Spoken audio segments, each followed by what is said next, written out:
Nitwa Nathalie MUKAMAZIMPAKA.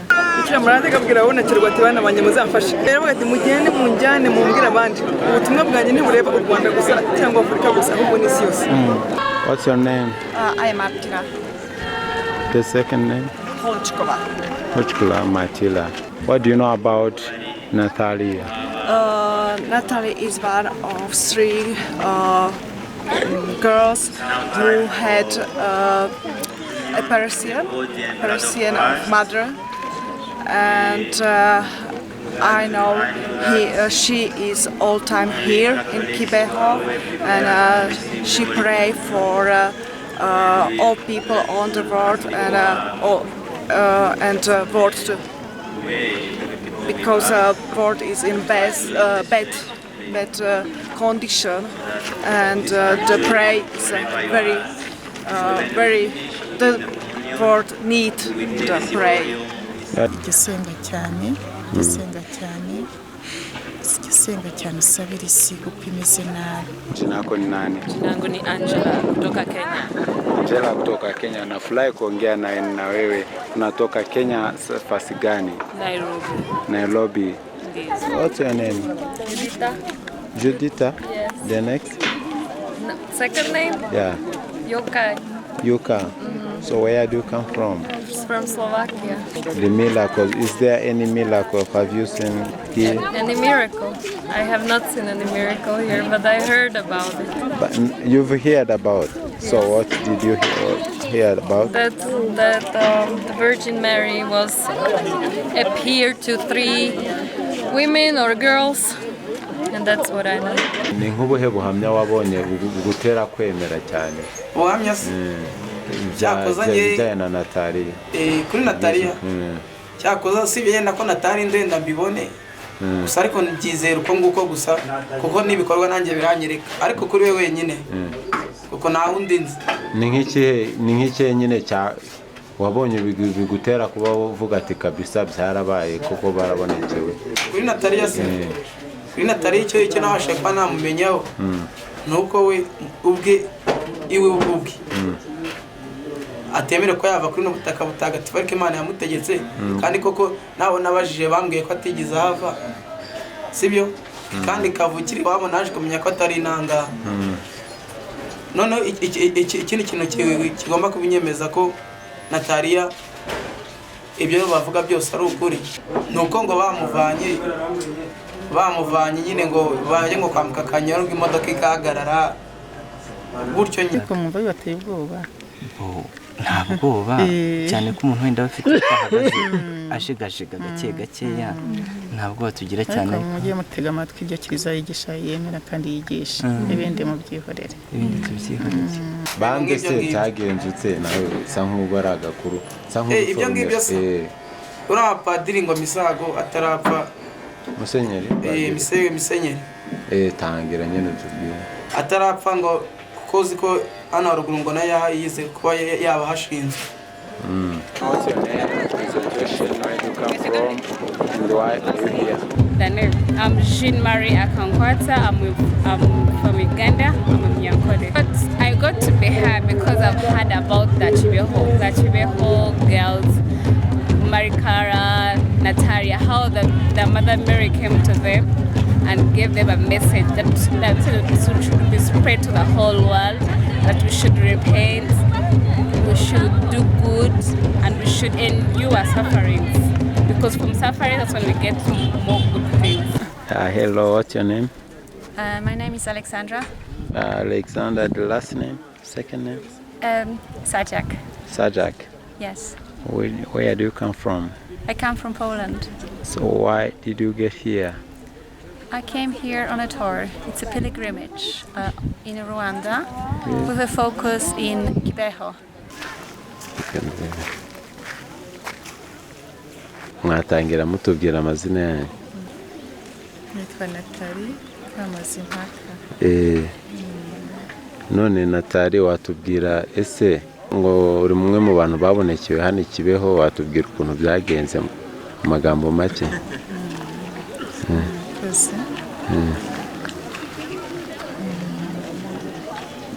Nuko mubizi Bikira Mariya yabonekeye hano i Kibeho hashize imyaka 34 kuko hari kuri 28 z'ukwa 11 1981 yabonekeye uwa mbere witwa Alphonsine mu Mureke nabaye wa kabiri yitwa Nathalie MUKAMAZIMPAKA, uwa gatatu ni Marie Claire Mukangango. Byaba byaragenze utema ubonekera kuri jewe ubundi iyo mvuga ubutumwa ntabwo nkunda kwivuga gusa jyenyine, nkunda kuvuga ubutumwa uko turi batatu enda muri makeya. Bikira Mariya yabonekeye ubwa mbere Alphonsine kuri iyo tariki navuze 28 z'ukwa 11 mu 1981 amubwira ko ari nyina wa Jambo. Bari twigaga hano mu kigo kiri hano ubu cyitwa groupe scolaire nyina wa Jambo, ariko icyo gihe cyitwaga college. Bikira Mariya amubonekera turi mu kigo ku buryo nyine yaje adutunguye, ntabwo twari tubizi, nta nubwo twamenye ko ari Bikira Mariya, twagiye tubimenya buhoro buhoro kubera ibimenyetso yakomeje kugenda adukorera. Anyereka ubwa mbere hari kuri 12 z'ukwa mbere 1982 nanjye naje ntazi ko ari Bikira Mariya kuko nabonye ari umuntu udasanzwe kandi akaza mu gihe ntari niteguye kuko twari tuzi ko Bikira Mariya aba mu ijuru atahava, twari abana bato. Icyo gihe nifite imyaka 17, Alphonsine afite 16, Marie Claire afite 18. Bikira Mariya aje rero yaje ampamagara asanga ndi kuvuga ishapure nijoro nka 1:30. Araza arampamagara mu izina. Icyo gihe nari ndi aho turara muri dortoir. Nditaba. Wigaga mu kangahe? Jewe nigaga mu wa 4 ndangije troncome hamwe na Claire twariganaga, ariko Alphonsine nawe yaraje mu wa mbere secondaire. Ubwo rero amubutumwa arambwira ati igisenga cyane usabira isi kuko imeze nabi. Namubonaga rero mu kirere nko muri metero 3.5 cyangwa 4, kandi ari mu rumuri rwiza rutamena amaso. Yari afite ubwiza butangaje kuko nabonaga adasa n'abirabura cyangwa ngo ase n'abazungu. Yarambaye biki? Yari yambaye imyenda myiza cyane, nabonaga ari imyenda isa n'ubururu, igishura gitwikiriye umutwe kugera ku birenge, hanyuma yambaye n'ikanzu y'umweru ifite dentelle mu ijosi igera ku birenge. Yavugaga mu Kinyarwanda cyiza cyane kandi mu ijwi rituje. Mbese ni umuntu mwiza ntarigera mbona ku isi kuko ntawe basa. Nuko bigeze akubwira ngiki? Yakomeje ampa ubutumwa, ariko nkabona nyine ntibisanzwe kuko giye nabonaga ntabwo nari namenye ko ari Bikira Mariya. Navugaga ni umutagatifu ko mu mutima wanjye, mu myumvire yanjye nari nzi ko Bikira Mariya atava mu ijoro, umuntu amubona avuye ku isi. Ku munsi rero ukurikiyeho niho yambwiye ko ari umubyeyi w'Imana, ari byo yavuze mbere ko ari nyina wa Jambo. Mbere rero yari yarabibwiye Alphonsine itamenya ko Bikira Mariya yabonekeye Alphonsine. Yakomeje atubonekera uko turi babiri hano nyine mu kigo twigagamo no mu nzu twararagamo. Hanyuma aza kubonekera n'undi wa gatatu, Marie Claire Mukangango, itariki 2 z'ukwa 3 1982. Bikira Mariya mubonekera afite ishapure ububabare burindwi. Aramubaza ese iyi shapure urayizi? Arasubiza oya ntabwo nyizi. Bikira Mariya aramubwira ati nzayikwigisha nawe ujye yigisha bagenzi bawe. Ubwo twabaye batatu mu kigo twigagamo icyo cyarikoresha icyo gihe. Yakomeje rero aduha ubutumwa, kandi ubutumwa nagaruka muri rusange nubwo gusenga cyane tubikuye ku mutima, tugasenga ubutitsa nta buryarya. Yavuze ko muri iki gihe abantu ntibagisenga, ariko no mu basenga hari abasenga nabi, basengana uburyarya. Ni ukuvuga gusenga mbese bigaragaza amaso y'abantu, ariko imitima yabo iri kure, kuko bakomeza kwibera mu bikorwa by'ubugome, ubugambanyi n'ibindi bingeso mbi zose. Hari n'abasenga by'akamenyero, ni ukuvuga basenga batabikuye ku mutima, batazirikana amasengesho agize isengesho. Hari n'abasenga bisenga bagamije inyungu zabo bwite, basenga no kwikuza n'ubwirasi. Adusaba rero gusenga tubikuye ku mutima, tukarangwa no kwiyoroshya no kwicisha bugufi kugira ngo dushobore kwakira ugushaka kw'Imana.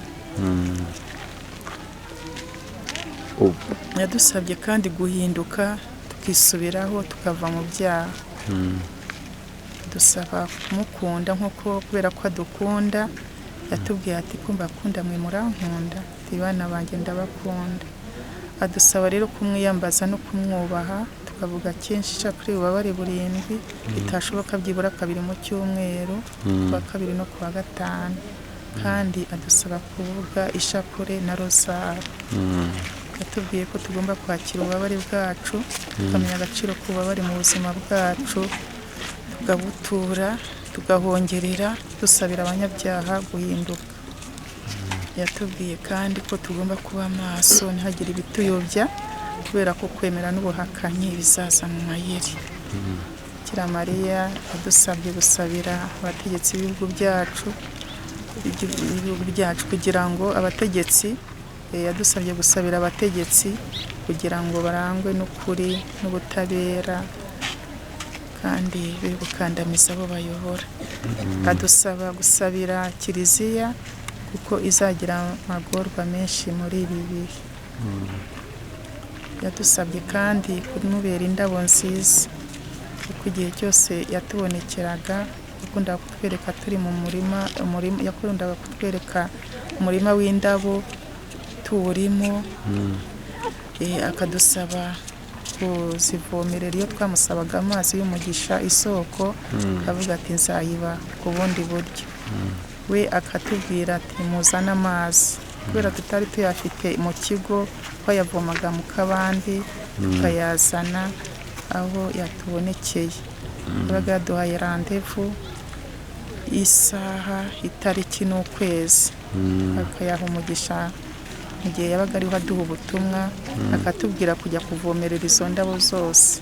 Habaga harimo indabo nziza n'indabo zirabye n'indabo zumye, zose akadusaba kuzivomerera. Aza kuduha igisobanuro cy'uko izo ndabo atwereka ari abantu bahora bakenera amasengesho n'amasakaramentu, kandi bakagira ibikorwa by'impuhwe n'urukundo. Yatubwiye kandi ko tugomba gukunda buri wese tutarobanuye. Ni byinshi kuko amabonekerwa Bikira Mariya mu myaka yose yatubonekeye, kuva kuri 28 z'ukwa 11 1981 kugeza 28 z'ukwa 11 1989. Urumva ko ari imyaka 8 yaduhaye ubutumwa bwinshi, atari twebwe twenyine, ahubwo bugenewe isi yose. None nk'ubutumwa bw'ingenzi nyamukuru muri ubwo bwose ni ubuhe? Ubwo nyine maze kuvuga ni ingingo yagiye agarukaho kenshi, ariko hari n'izindi z'uko tugomba kwibabaza. Ni ukuvuga gusiba kurya, gukora ingendo nyobokamana, ibikorwa byo kwigomwa bishimisha umubiri byose, kuva mu byaha tureka ingeso mbi n'ibindi byose biturangaza bikadutandukanya n'Imana, tugomba kubyigobotora, byaba abantu cyangwa se ibintu, gusangira n'abandi ibyo dutunze, kugira ubusugi bw'umutima n'umubiri, bivuga kugira ubumanzi bivuga ubudahemuka, mbese ni ingingo nyinshi, kubabarirana, kubahana. None nk'iyi ngoro kugira ngo bayubake gutya byaba byaraturutse kuki? Bikira Mariya ubwo yatubonekeraga yatubwiye ko yifuza ko bamwubakira shapeli ebyiri, shapeli y'ububabare 7, ubu barayubatse n'iyi ngiyi uri kubona.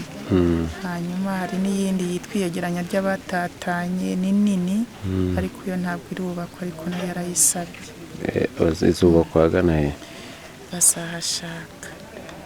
None kugira ngo yubakwe gutya byaba byaraciye mu zihe nzira? Urabona ntabwo ari uburyo busa, ni uburyo budasanzwe, sinzi ukuntu byaba byaragiye bigenda.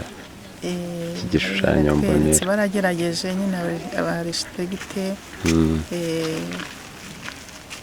baragerageje, ariko nyine ntabwo byose baje. Ko numva ngo bagiye bubaka basenya, byarafashe nk'inshuro zingahe? Ntabwo bigeze basenya, batangiriye rimwe barinda buzuza neza nta kibazo.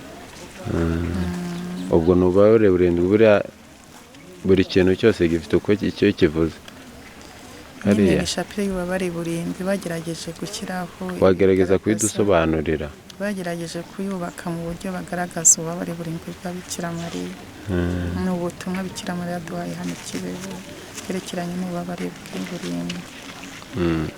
7. Bijyanye se n'ariya mababa mbona cyangwa? Nyine ni baragerageje ariko ntibabigezeho nk'uko byifuzwaga, mbese nk'uko byari biri, baragerageje uko bashoboye. Ni nk'uko n'ishusho ye batashoboye kuyikora nk'uko ari nyirizina, kuko ntawe ushobora kumushushanya. None abandi nk'ubu ngubu weho niwe wenyine ukiri inaha ngaha, watubwira nk'itandukaniro ryagiye rijyamo kugira ngo mutandukane, byagiye bigenda ute? Ubundi Bikira Mariya tubonekera hano muri icyo gihe, iyo myaka yaduhaye n'imihamagaro yacu. Yabwiye Alphonsine ko aziha Imana. Ubu rero ari mu gihugu cy'Ubutaliyani, mu bihaye Imana b'abamunaki. Yabwira Kerere kazubaka urugo. Yakingiwe rero 7, aba i Kigali, ariko muri jenoside baramwica n'umugabo we. Rero yambwiye kuguma hano kugeza igihe azashakira, niyo mpamvu ndi hano. Urumva ko buri wese yari yamuhaye umuhamagaro. None sinzi niba hari nk'ubutumwa wabwira abantu ubona gishishikaje abantu cyane, ikintu ubutumwa watanga?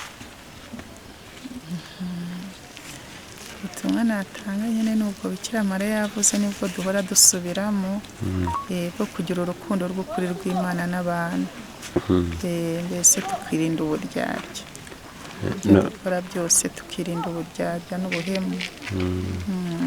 None watubwira gatoya nko ku buzima bwawe busanzwe, wavutse ryari, hehe, ubundi buzima bwawe busanzwe? Nyine nitwa Nathalie MUKAMAZIMPAKA uko nabibabwiye. Nkaba naravutse mu kwa mbere 1964. Ngo nyine mfite imyaka 51. Aba rero ngano Kibeho ku ngoro ya Bikira Mariya, ubwo butumwa nahawe. Bikira Mariya yaransabye gusenga cyane, sabira isi, ngasabira na roho ziri mu purgatori, kandi nkakira n'ububabare mpongerera. Ni ukuvuga gukomeza gusabira abantu bose tugarukira Imana. Mu kijyanye n'amashuri muri mwe ntawakomeje kwiga? ntabwo nakomeje kwiga. Nta n'umwe muri mwese nta n'umwe wakomeje kwiga? Oya, bararangije bose. Bagiye mu kazi ka leta nyuma bakomeza ubutumwa umuhamagaro wabo wari Bikira Mariya yari yaduhaye mu gihe yatubonekeye. Ubundi se hanze mu kazi gasanzwe ukora iki?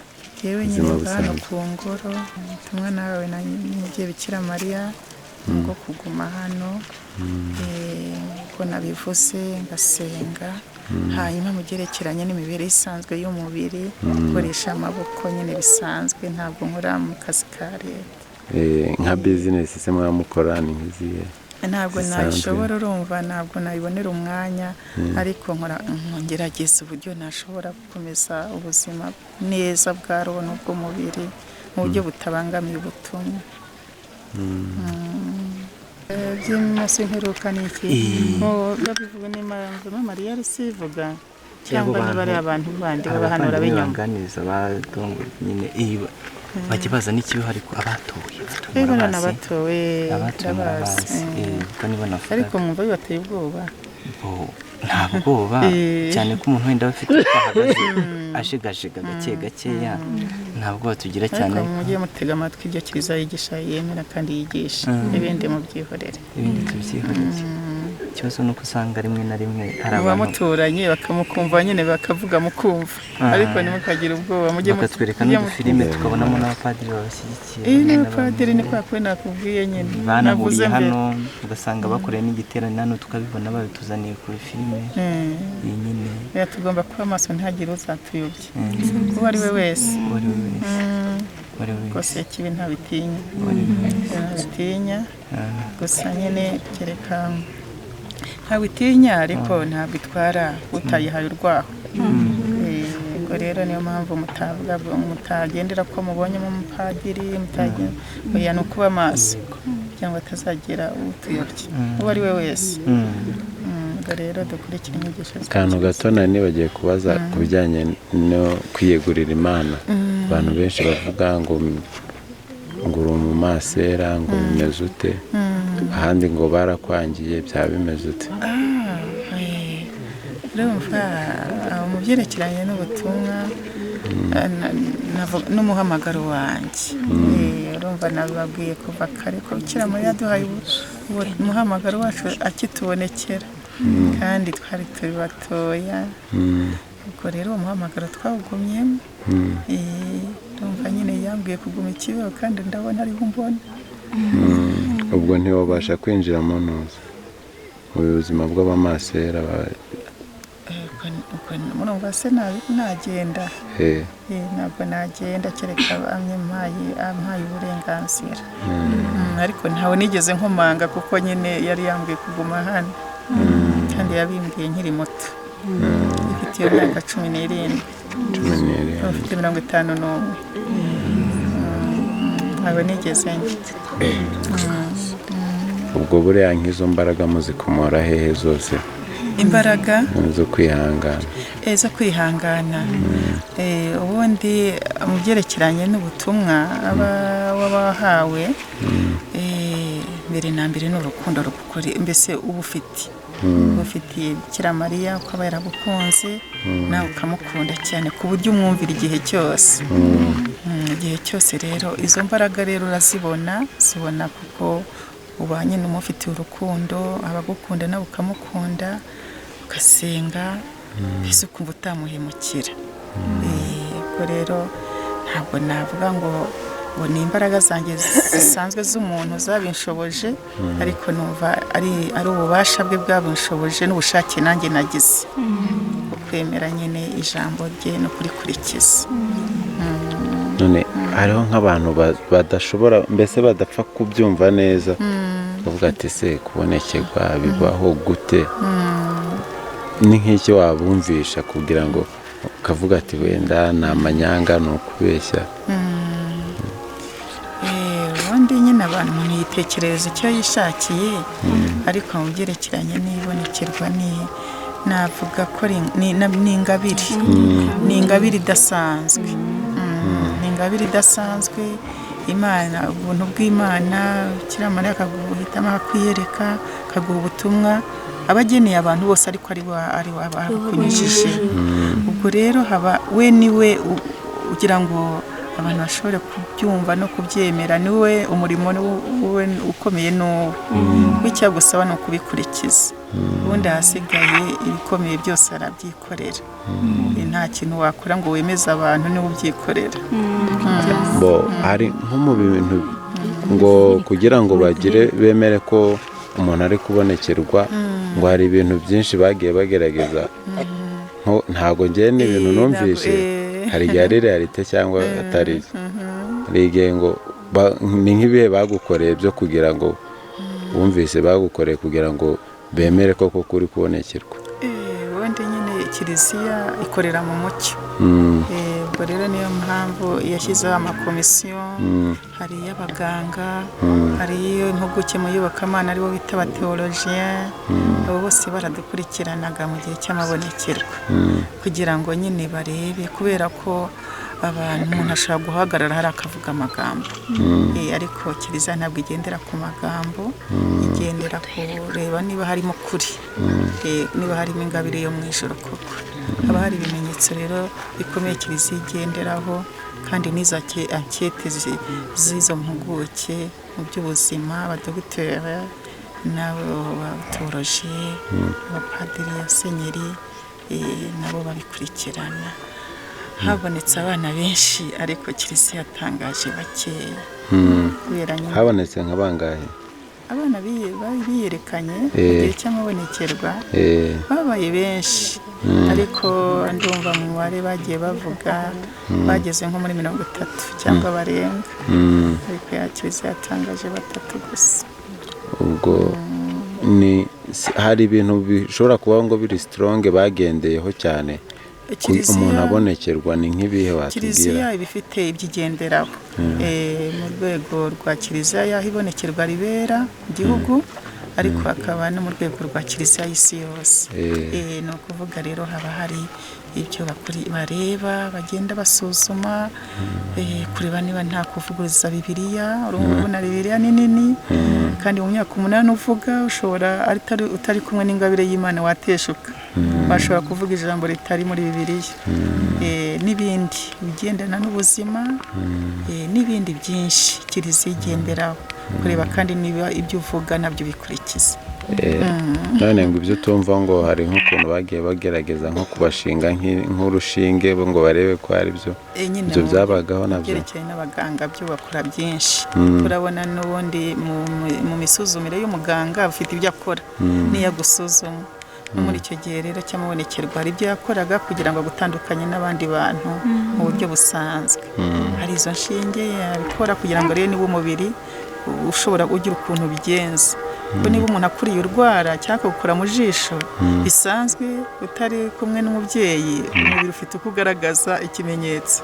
None iyo uri kumwe na Bikira Mariya nabwo ntugire ikimenyetso kigaragara ko hari ugukozeho, ubwo nabwo abaganga babandika, bagenda bareba ibyo byari ibikorwa byabo n'ibindi byinshi, no kugusuzuma bisanzwe nyine mu mubiri imbere kugira ngo barebe niba nta kibazo ufite. Murakoze cyane. How was the day? It's beautiful because there are a lot of people from a lot of country, and we can feel the beautiful and perfect atmosphere who is full of prayer and positive thinking. ubwo misago nyine yaramubwiye ati noneho usubire ku isambi wanyu, amubwiye ngo atahe. Ubwo noneho aravuga ngo nta kibazo, ariko nyine amubwira ibyo Imana yaramubwiye, yanga kubyumva.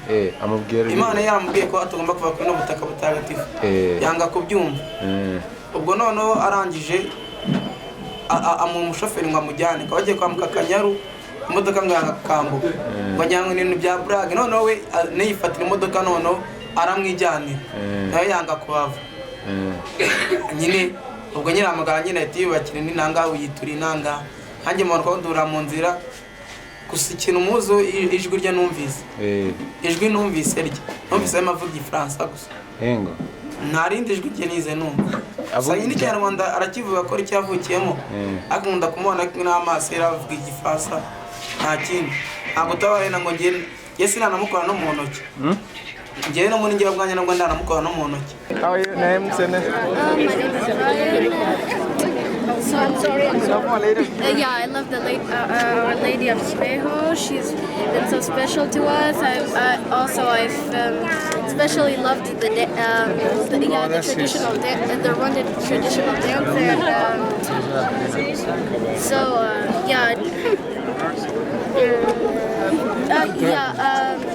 and I just wouldn't believe those stories about Mary Claire, Alphonsine, and Nathalie. And I'd like just like this over here. I'd like to celebrate the 35th anniversary of the missionaries. So what do you know? What do you know about maybe Nathalie? Nathalie, do you know Nathalie? Yes, I know that she is one of the girls, and she is living here in Kibeho, and I'm seeing her almost every day on the morning mass, and I talk to her sometimes. But yeah, I know that she lives here, and she has a dancing group and a chorus. She helps with the young people in Kibeho. That is what I know. Hi, what's your name? I am Father Godfrey Odunga, yes. Franciscan Baptist Friar. Yes. Yeah. So how do you come here? I came here from Zambia.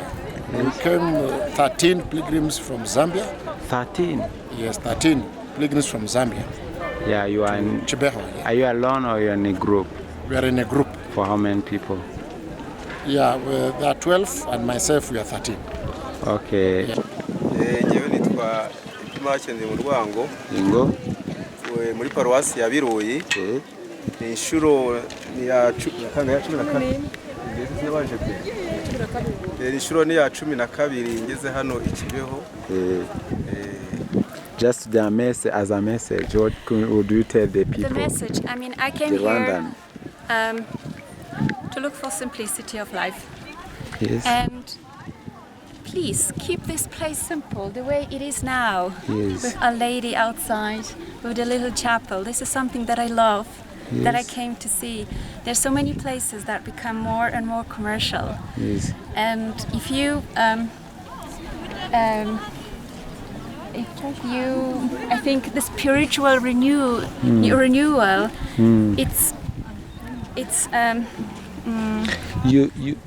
it's what you said to keep it simple. How the Mother Mary asked for a second chapel, another house for preaching, big one. So how do you think? I don't know to be honest, I don't know what Our Lady asked for.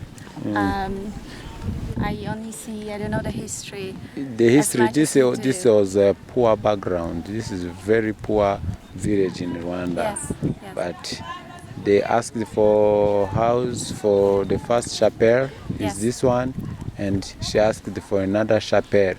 So to keep it cheap, how do you think? Is it in terms of buildings? Is it in terms of what? Is it in terms of destroying? How? Yes, I would say if there's something to be built, why don't you build it outside somewhere and keep this place the way it is like now? Of course, maybe if you have more infrastructure, hotels, etc., you can put it somewhere outside. But this is the beauty. This is, believe me, this is one of the most beautiful places I come. You know why? I come from Częstochowa, a place of pilgrimage like this. Yes. But it's a little bit older. It's 700 years old. Yes. 700 years. 700 years old. So it's a little bit older. But you mean they keep renewing everything? Yes, because I think the more our life is simpler, the closer to God we become. Okay. And the more simpler we keep the things, I think the more chance we have to really hear God. Because there will be music, shops around, basilic, there will be lots of noise. Yes. And the noise I have everywhere. Yes. I run away from noise. Yes. I need places like this. Okay. Okay, thank you very much You're for welcome. the message. twishime tunezerwe kubera ko Bikira Mariya yadutumiye ku munsi we mukuru hano i Kibeho. Twishime tunezerwe kubera Bikira Mariya yatwakiriye neza, twumvise ko twese yagize kuduhodera birebire.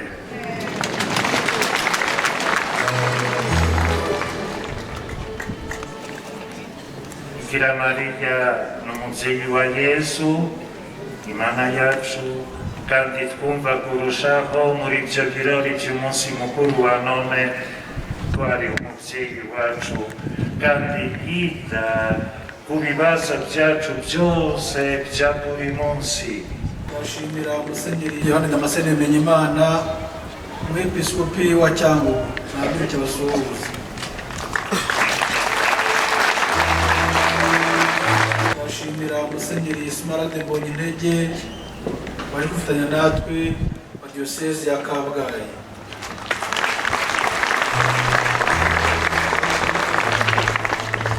Umwepiskopi twafatanyije Musenyeri Antoni Kambanda, umwepiskopi wa Kibungo.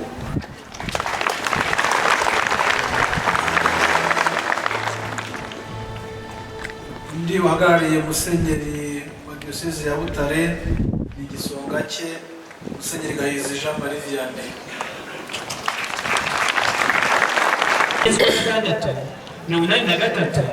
Yabwiye Nathalie ati sinazanywe no kubatandukanya, ahubwo nazanywe no kubahuza ngo mukundane.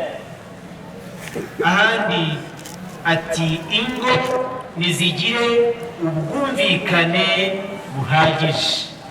Iryo jambo turyibutse, turifate mu mutwe kandi tuzaribwire n'abandi, kandi subiremo kugira ngo muryumve, muzayitangaze kuri bose ngo ingo nizigire ubwumvikane buhagije. Urukundo nirushinga imizi mu muryango w'abakirisitu. Ingo zo muri ibi bihe zikeneye urukundo rushinze imizi mu Mana. Dusanga ubutumwa yagiye aha imiryango y'abakirisitu imwe n'imwe. Genda ubwire kanaka na nyiranaka ko umubyeyi yifuza ko babana neza, ko bagira umuryango usenga, ko bakomera ku Mana. Tugeze ku ngingo ya kabiri, uburyo yitwaye nk'umubyeyi n'umurezi. Yaje rero yisanga kibyeyi, we nta bizira kuko ari umubyeyi. Ni ikimenyetso gishingiye mu muco w'abantu, mu muco w'u Rwanda kandi mu muco wa gikirisitu. N'uburyo yaganiraga n'abana, ikiganiro kigaragaza umushyikirano ukomeye hagati y'ababyeyi n'abana. Mu buryo yitwaye mu bana yabonekeraga haragaragaramo gufata umwanya wo kurera, gufata umwanya uhagije wo kuganira n'abana.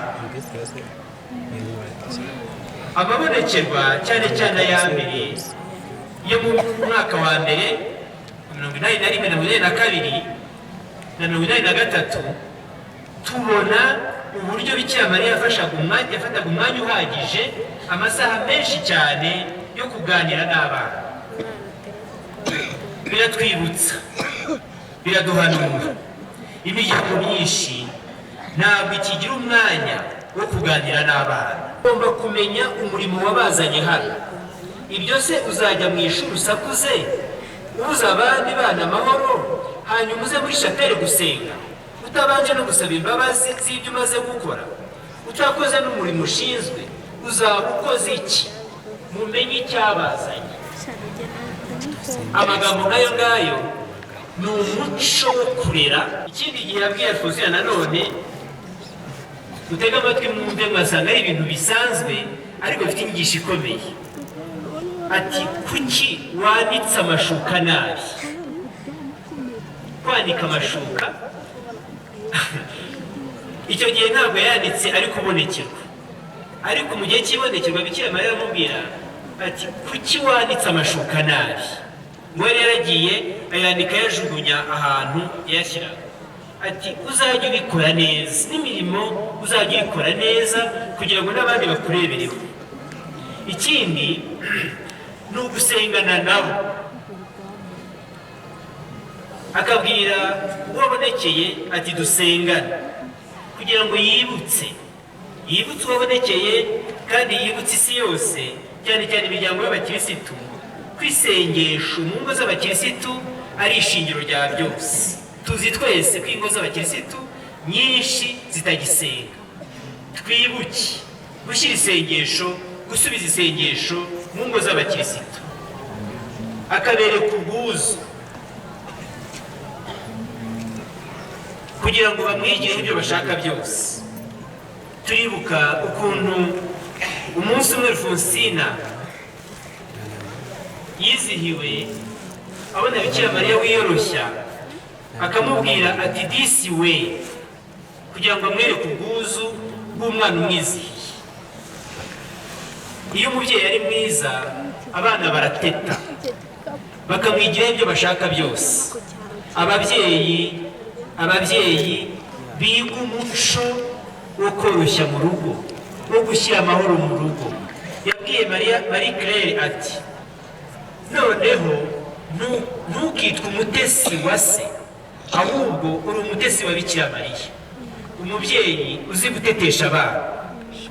Ikindi ni ugutanga umugisha ku bana. Ni ikimenyetso hano ikibeho twubaha cyane kuko gikubiyemo inyigisho nyinshi. Abana be twese ngo ni indabo yifuza ko zaba nziza. Amabonekerwa agitangira hano Kibeho mu ishuri habaye ikibazo gikomeye. Hari umwana waje gukora ishyano atwara inda.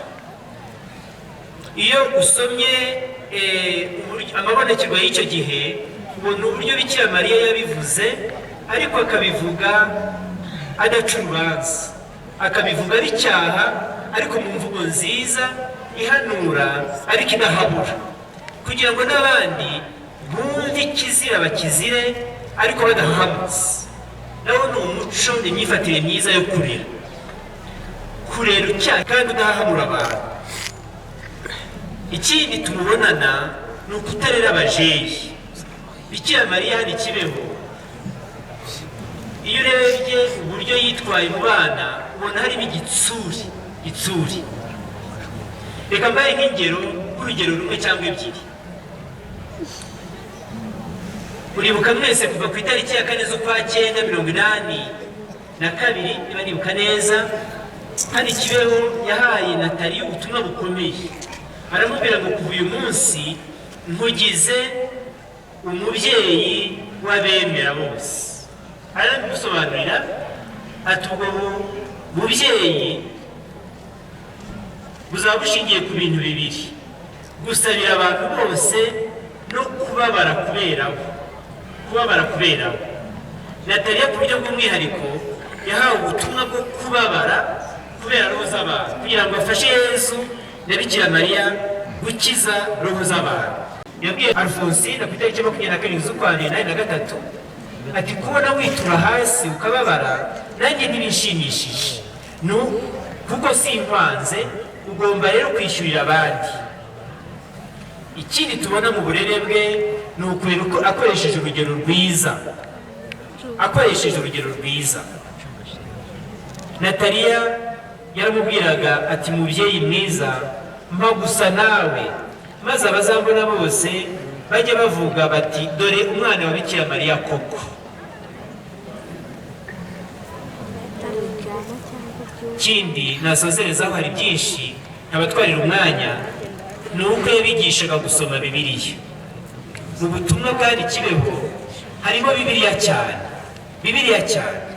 ndetse no mu bimenyetso by'umugisha harimo Bibiliya cyane cyane umugisha watangwaga na Nathalie, kugira ngo Bikira Mariya adutoze gukunda ijambo ry'Imana.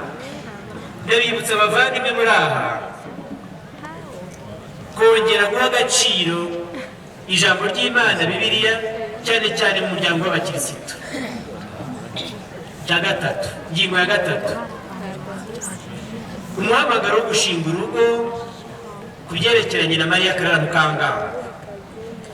Umubyeyi Bikira Mariya yafashije Mariya Karara Mukangango kumva neza umuhamagaro we, kimwe n'abandi bose babonekewe n'abandi twese ko twabitekerezaga. Abantu bumva ko iyo umuntu yabonekewe ajya kwiha Imana mu miryango ye bihaye Imana, na Marie Claire yarabivugaga akabibwira umubyeyi Bikira Mariya. Hanyuma Bikira Mariya amubwira ko Imana yifuza ko yajya gushinga urugo. Umuhamagaro we kandi yarabonekewe n'umubyeyi Bikira Mariya ni ugushinga urugo. Bikira Mariya yamufashije kubyumva kandi amufasha no kwitegura kurushinga, akamuha inyigisho nyinshi zirera umutima we, zimutoza imico myiza kugira ngo azabe umugore wizihiye urugo rwe, wizihiye umugabo we, wizihiye kiliziya, umugore koko wa wundi uvugwa n'ibitabo bitagatifu, umugore w'intungane. Amabonekerwa ye yamaze amezi 6 n'igice. Ku buryo bundi twabigereranya icyo gihe cyose cyo kubonekerwa kwa Marie Claire nko kwiga umubano. Ni amezi yamaze wagira ngo Bikira Mariya arimo amutegura, ni kwa kundi ibya biri twita kwiga umubano. Tubyumviremo natwe, kwiga umubano nibishishikarizwe urubyiruko kandi bikorwe neza. Nimukiga umubano mwirukanka mufite isaha gutya ngo mu minsi ngahe, ngo mu byumweru bingahe. Rimwe na rimwe kwiga umubano dusiganwa n'amezi 9, ntabwo ari byo. Ntabwo urubyiruko rukwiye gusiganwa n'amezi 9. Ese amezi 9 muri icyo ushaka kuvuga? Ndanga kubivuga byatuye kugira ngo ntagire uwo nkomeretse, ariko mu byumve mu Kinyarwanda neza. Umubano ntabwo ari ugusiganwa n'amezi 9. Ntuhabwe agaciro, ufata umwanya kugira ngo urubyiruko rwitegure neza inshingano zikomeye z'urugo. Marie Claire yatanze urugero rwiza cyane mu gushinga urugo ndetse no mu bibazo yagiye agira. Benshi ntabwo babizi, yapfuye mu gihe cya Jenoside yakorewe Abatutsi 1994. Yari amaze imyaka ngahe ngo ni irenga 6-7 atarabyara hamwe n'umugabo we, bagitegereje urubyaro. No mu ngorane bakomeje kuba indahemuka, bitahiye basize urugero rwiza muri Kiliziya y'u Rwanda, muri Kiliziya y'isi yose, rw'umubano mwiza ushingiye ku Mana dukwiye kubareberaho twese. Ingingo ya nyuma ndagira ngo bibutse urumuri rwa Kibeho mu kuvugurura ubukirisitu bushinze imizi mu muryango. Bikira Mariya ni urugero rw'ingo, ingo z'abakirisitu. Bikira Mariya rutasamanywe icyaha, yagaragaye hano i Kibeho, yiyerekanye hano i Kibeho, ari izuba rirasiye hano i Rwanda, hano mu isi, kugira ngo abana b'iki gihe bamurebereho, bamurebe cyane cyane urubyiruko kugira isuku y'umutima. Bikira Mariya ni umubikira, ni umunyesuku, n'utasamanywe icyaha, imakurata, n'utagira inenge. Yigishe bose cyane cyane by'akarusho urubyiruko kugira ingeso nziza. Ayo magambo tuyafata nk'umurage w'umubyeyi, turayatahana ku mutima. Yemwe ese muteze amatwi? Yego. Ngo yemwe ubwo nuguruye utwuguruzo, yemwe abafite ingorane mu ngo zanyu, muzirikane umuryango mutagatifu wabayeho mu bukene butagira uko bungana, n'abantu batawumva, maze mu bibazo mufite mu wisunge. Bavandimwe, dukomeze iki gitaramo duhimbaza isabukuru nziza y'umubyeyi Bikira Mariya washatse ko hano i Kibeho haba igicumbi cy'isi. igicumbi cy'isi yose. Tuze twese kwakira urukundo rw'Imana rwazanywe n'ibiganza bizira inenge bya nyina wa Jambo.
Primera.